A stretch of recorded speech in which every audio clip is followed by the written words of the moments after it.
Coffee, the socially acceptable drug, overuse swept under the rug, craved by the uninspired, unfocused, and tired.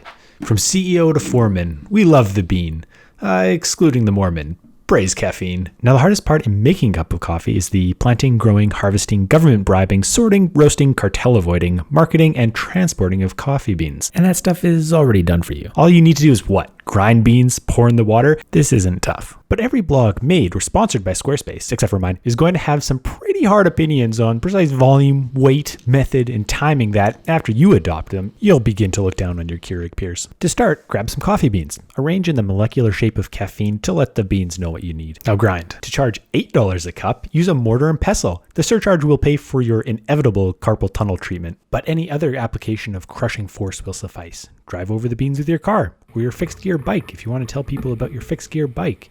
Blade grinders are dope in slow-mo, but double burr grinders give a more consistent grind if you enjoy ascribing importance to the unimportant. Depending on which hipster podcast you listen to, measure about 10 grams of grounds per 250 milliliters of water. That's 0.35 dry ounces to 0.85 wet ounces, you filthy imperialists. Or don't measure, no one cares. Remember, beard length is no substitute for experience.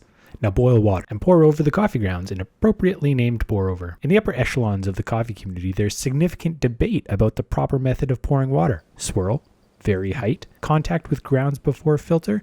The correct answer is, of course, to pour the water directly on Australia because 25 million acres have burnt and there are real problems in the world.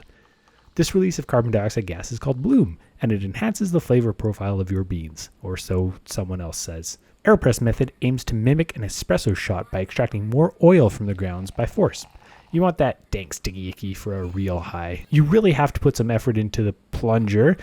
It's a nifty little device, but don't believe their advertising. It's not convenient to travel with. It looks like a sex toy. Turns out the best way to mimic a shot of espresso is by using a real espresso machine. Grind, tamp, insert, activate. The pressure and temperature of the water being forced through the grounds draws out more oil, resulting in a stronger, more intense flavor. The shot is complete when the extrusion resembles coffee rather than, say, the Gulf of Mexico after BP discovers a new horizon. And make sure to get grounds everywhere except the knockbox when cleaning the portafilter. There are many finicky drinks you can make with espresso, and all are argued about with varying levels of elitism. This is because historically, the wealthy classes have enjoyed critiquing the quality of poor people work. The common basic standard is a cafe latte, milk in cup and steam on. Dip the wand just below the surface of the milk to incorporate air into the liquid in a process called stretching. Then plunge the wand deep to heat and froth. You'll want to warm the milk to precisely whatever temperature you want. You're above the judgment of those telling you how to enjoy your vices. The double tap of the pitcher makes it look like you know what you're doing and nothing else.